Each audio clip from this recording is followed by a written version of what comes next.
Adzikrul al-umuri badal maut. Ini saya sampaikan kaitannya dengan masih azab kubur, tetapi ini yang disampaikan oleh Kanjeng Nabi Muhammad SAW atau diperlihatkan oleh Kanjeng Nabi Muhammad SAW ketika Isra. Jadi ketika Isra Mi'raj itu ya, yang hanya berapa malam Pak? Satu malam, ternyata peristiwa-peristiwa itu kan banyak sekali ya, dipertemukannya para nabi dan diperlihatkan beberapa hal terkait dengan masalah kubur, termasuk sisa kubur ini diceritakan di dalam kitab ini kaitannya hal-hal apa yang akan terjadi di kubur tersebut. Al-Baihaqi menceritakan, meriwayatkan dari Rabi An-Nas, dari Abu Al-Aliyah, dari Abu Hurairah radhiyallahu anhu, dari Nabi sallallahu alaihi wasallam ya, tentang firman Allah, Subhanalladzi asra bi 'abdihi lailan min masjidil haram, tentang riwayat Maha Suci Allah yang telah memperjalankan hambanya pada suatu malam dari Masjidil Haram ya. Kata Abu Hurairah, Jibril mendatangkan sejenis kuda, lalu Rasulullah dinaiki di atasnya, atau namanya buraq ya. Dan beberapa hal yang barangkali kita akan ambil pelajarannya kaitannya dengan kitab ini. Jadi Rasulullah SAW itu diperlihatkan ya, di dalam perjalanannya itu ya. Yang pertama, suatu ketika beliau datang kepada kaum yang sedang menanam dalam sehari dan menuai dalam sehari yang lain. Setiap kali mereka menuai, maka tanaman itu kembali lagi seperti semula ya. Jadi pas pagi nanam itu akan balik lagi ya. Maka beliau bertanya, "Hai Jibril, siapa mereka?" Jibril menjawab, "Mereka adalah orang-orang yang berhijrah di jalan Allah. Pahala mereka dilipat gandakan sampai 700 kali lipat." Dalam surat Saba yang artinya, dan barang siapa dan barang ampunan yang kamu nafkahkan, maka Allah akan menggantinya, dan dialah pemberi rezeki yang sebaik-baiknya. Ini kaitannya dengan ayat-ayat tentang hijrah, termasuk tentang infak, yang ketika Allah memberikan gantinya sampai berapa kali? 700 kali lipat. Berarti diperlihatkan bahwasanya seperti orang nanam, barkuen panen, tapi setelah panen apa? Ini orang tek, panen lagi, terus panen lagi, seperti itu. Dan itulah yang akan dirasakan oleh mereka yang berhijrah, yang menginfakkan hartanya seperti itu. Atau kalau di bulan Ramadan itu kan memang banyak hadis-hadis yang menceritakan akan dilipat gandakan sampai 700 kali lipat. Maka sebaiknya apa yang kita infakkan pada hari ini ya kan, seperti itu, janjinya sama sekali tidak akan mengurangi harta kita. Bahkan dalam akhirat itu seperti orang panen terus seperti itu ya. Pengen mentok boten pabu ya. Si janjinya aslinya panen kabeh Pak, mau akeh sedikitnya beda-beda kan nggih. Aslinya kan wong muslim ya panen kabeh sih, seperti itu ya kan? Karena infak itu kan sebaik-baik infak sebaik-baik infak kan kepada istrinya dulu ya kan ya, setelah istrinya sedang keluarganya, seperti itu. Setelah keluarganya orang-orang yang terdekat ya. Setiap pagi Pak Lukman, setiap sore Pak Lukman atau saya menyebabkan hadis itu hari ini kaitannya dengan budak ya. Walaupun sekarang sudah tidak ada itu ya kan. Kenapa tetap dikaji seperti itu? Karena budak itu adalah orang yang dekat itu ternyata punya kewajiban gitu. Jadi Tidak seperti budak yang digambarkan dalam orang-orang dulu itu harus disiksa, seperti itu, bukan. Orang budak itu wong nek makan juga kan bareng, ya kan. Nek punya baju, bajunya ya sama saja seperti itu, ya kan. Ya kan. Orang yang punya kewajiban termasuk orang-orang yang dekat dengan kita. Ya, bukan keluarga kita tapi dekat dengan kita siap-siap sinten. Pembantu nggih. Ya, dan pembantu itu dari budak lebih mulia secara posisi nggih. Itu harus kita perlakukan dengan baik. Orang yang bekerja dengan kita seperti itu, nggih. Baik di pertanian, pembangunan itu adalah orang-orang yang dekat seperti itu. Nggih. Ya.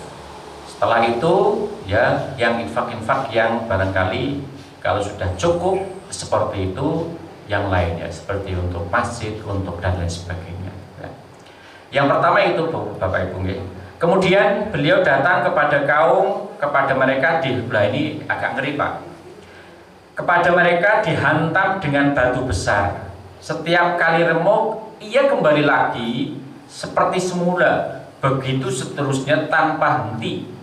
Ya, barang sesaat pun. Kemudian Nabi bertanya, "Wahai Jibril, siapa mereka?" Mereka menjawab, mereka adalah orang-orang yang malas melakukan sholat. Subhanallah. Jadi ini nek sholat itu kan ayat-ayat kaitannya dengan sholat itu banyak nih. Ya. Orang yang tidak melaksanakan sholat itu seperti apa seperti itu. Dan wong yang sholat saja itu tidak mesti diterima. Apa ada hadisnya, dalilnya ada itu. Kusala. Jadi orang yang sholat dalam keadaan malas itu, ya kan. Jadi ciri-ciri orang munafik itu kan next sholatnya itu malas. Ya, jadi pengertian bermalas-malas nih monggo diartikan sendiri-sendiri lah. Artinya ketika apalagi yang tidak sholat nih, itu diperlihatkan oleh malaikat Jibril itu digeprok apa? Batu seperti itu dan terus menerus seperti itu. Ini.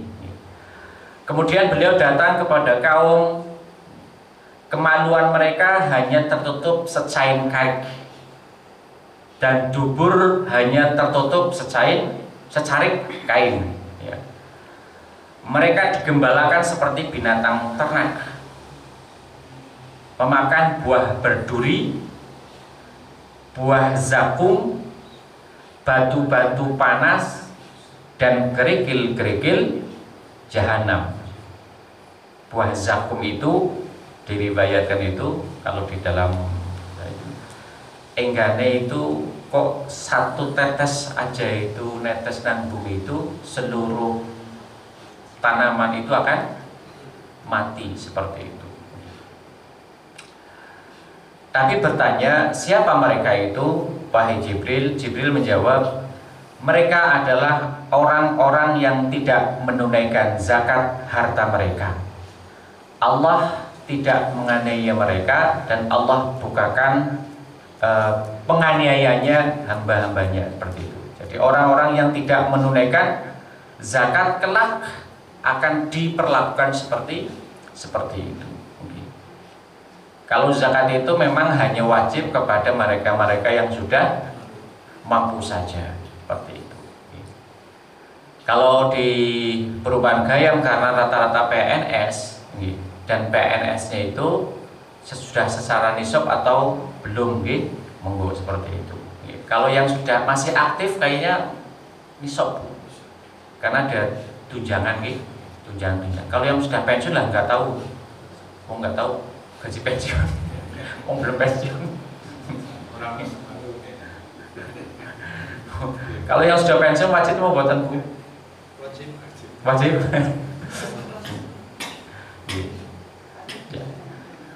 Ya, kalau yang sudah biasa ngapain diberhentikan dihitung monggo, dihitung. Dan janjinya amannya sih, amannya mengeluarkan seperti itu. Sama saja orang yang panen itu kan, orang yang panen itu kan kadang ini siapa kora ya, lah di apa? Diniati zakat saja seperti itu, ya kan? Walaupun kalau dihitung ya mungkin belum sampai nisab, karena kalau padi itu minimal harus 7 kintal seperti itu. Kalau kambing itu nek punya 40 kambing itu baru zakat. Nek sapi, dua sapi 20 Pak ya, itu baru zakat seperti itu. Kalau emas punya 96 gram sing disimpen, tapi kalau yang dipakai itu enggak dizakati seperti itu. Tapi kalau pakai 1 on dizakati nggih. Monggo seperti itu nggih. Ya, orang-orang yang mampu seperti itu. Orang yang mampu kok tidak melaksanakan menunaikan zakatnya itu, Allah akan melakukan mereka di hari kiamat itu seperti itu. Kemudian beliau datang kepada kaum, di hadapan mereka ada daging yang masak, Bu. Ya. Sudah ada daging masak dan ada lagi daging yang busuk. Namun mereka memakan daging yang busuk dan meninggalkan daging yang masak dan baik. Ya. Dan Nabi bertanya, wahai Jibril, siapa mereka? Jibril menjawab, orang ini adalah mempunyai istri yang halal dan cantik, tapi mendatangi wanita pelacur dan menginap bersamanya sampai pagi. Ini ya baik laki-laki maupun perempuan yang melakukan perzinaan seperti itu. Apakah ada? Ada lah, ya. Ini kalau kalangan PNS, bapak-bapak mudeng lah. Kalau yang di bagian-bagian apa nih? Cerita dengan pembinaan itu kan pasti mungkin ada kasus-kasus seperti itu. Dan kasus sekarang itu tidak hanya perselingkuhan antara laki-laki dan perempuan, tapi perselingkuhan antara laki-laki dan apa? Gimana? Laki-laki dengan laki-laki dan juga perempuan dengan perempuan seperti itu. Dan itu kan terjadi pada anak-anak, termasuk pada orang-orang yang sudah dewasa seperti itu. Dan itu malah lebih mengerikan karena orang konangan gitu, orang nampak seperti itu, ya kan? Segi jajal sih, misalkan ada, ya ini juga untuk perhatian untuk anak-anak kita. Nah, punya anak kok akrab banget dengan apa nih, sama rantang runtung terus, ya kan? Nyupan nginep seperti itu. Ini cerita Bapak Ibu, kemarin saya ketemu dengan ketua IKAD namanya di Surayudan, pas ada kegiatan seperti itu. Dia termasuk motivator seperti itu, ya. Jadi orang-orang kenal seperti itu kadang memang dia tidak ada kelainan sama sekali, ya. Cuma disampaikan itu kemarin itu ada satu itu yang awalnya itu dan normal seperti itu dan normal, tapi sampai benar-benar hubungan yang tidak baik antar sesama jenis itu. Awalnya satu, dia disakiti, pacaran tapi putus gitu ya, akhirnya seperti itu, ya kan? Akhirnya dia murung seperti itu. Ada yang mendekati, ngobrol lama kelamaan, kondolan, ya kan? Nginep, ya awal nginep Pak, ceritanya itu digerayangi gitu loh, ya kan? Ya mungkin ya nggak mau kancane dewek seperti itu, ya paling mau ngapain taplak seperti itu ya, seperti itu. Lama-lama sekali dua kali, yang kesekian kalinya malah dia ketagihan.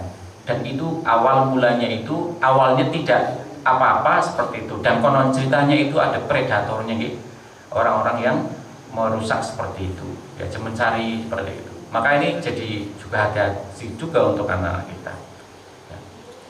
Karena kalau ayat ini menceritakan untuk laki-laki kepada perempuan dan perempuan kepada laki-laki. Dan sekarang itu seperti zaman Lut lagi, ada yang seperti itu. Dan kondisinya kadang dia sebagai posisi laki-laki, kadang kondisi sebagai perempuan. Naudzubillah seperti itu.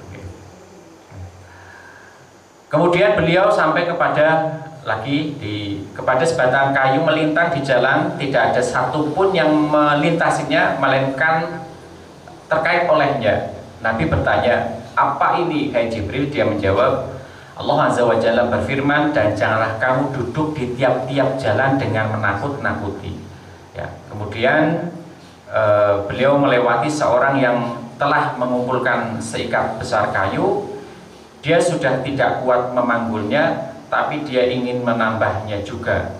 Kemudian Nabi bertanya, wahai Jibril, siapa ini? Dia menjawab, ini adalah orang yang umat dari umatmu, adalah orang dari umatmu. Dia menanggung amanat yang tidak bisa dia tunaikan, tetapi dia tetap ingin menambahnya juga, ya kan?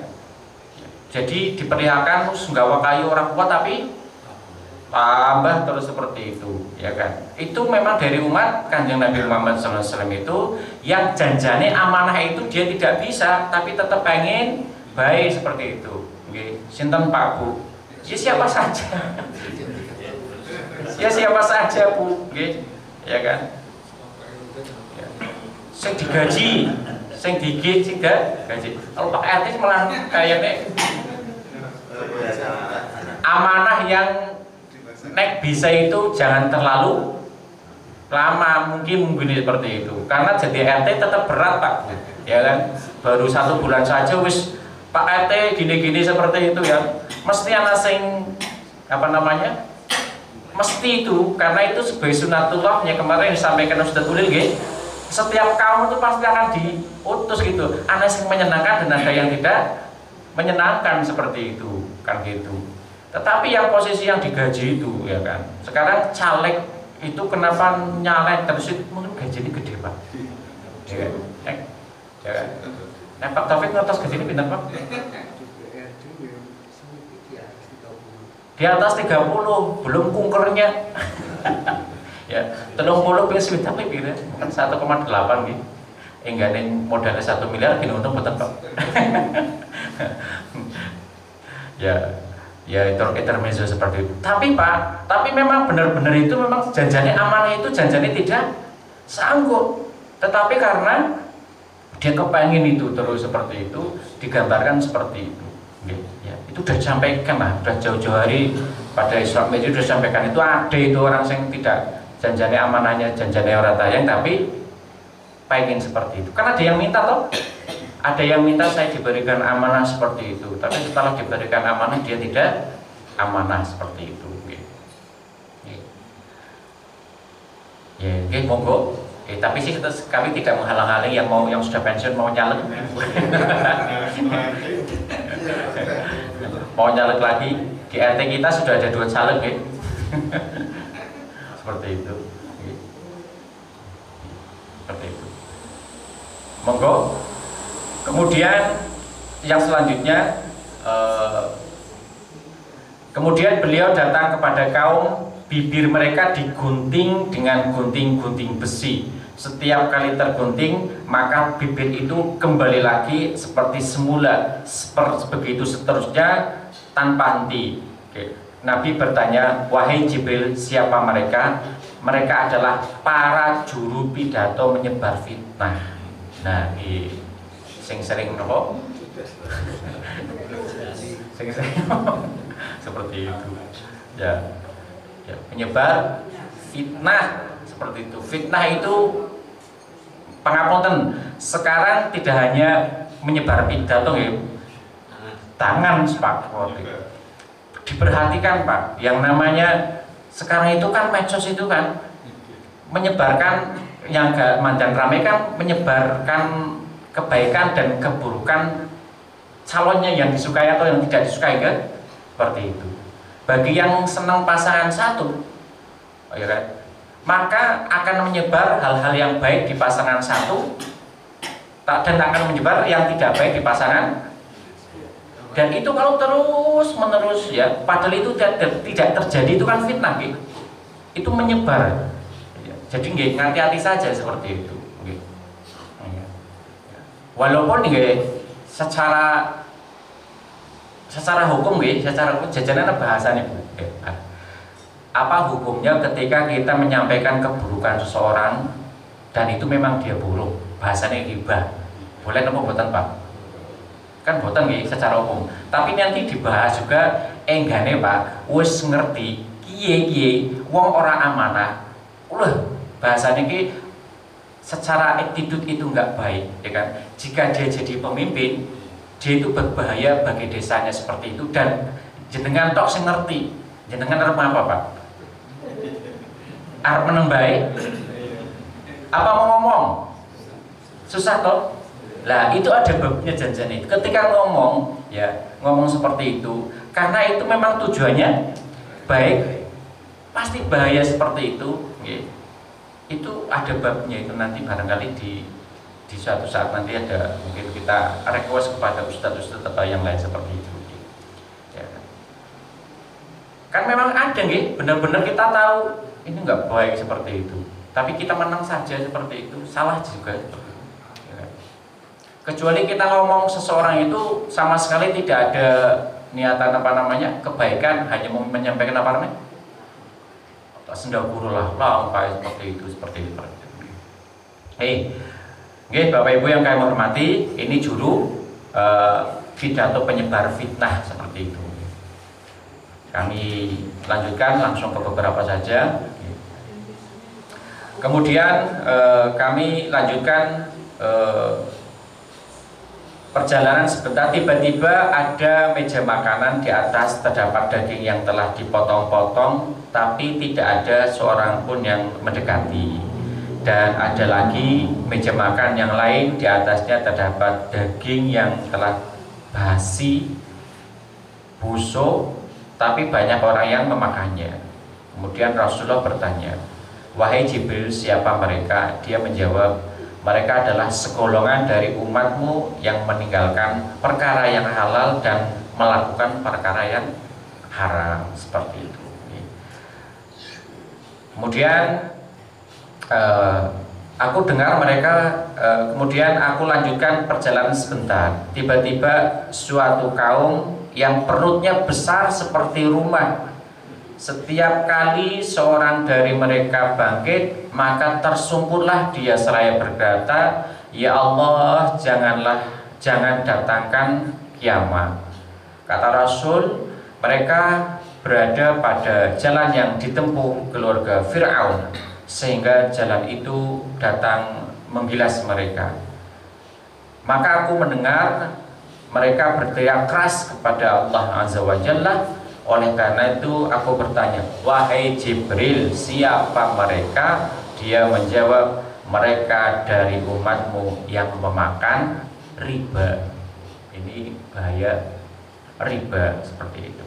Dan kalau riba itu banyak hal-hal ya yang barangkali nek bisa kita ya no, bukan nek bisa, kita berkomitmen jangan sampai makan riba seperti itu. Berkomitmen seperti itu. Enggak pun ada seperti itu, ya jangan dimakan gitu ya. Ini penting ya, karena ya, apapun bentuknya seperti itu. Karena ada hal-hal yang barangkali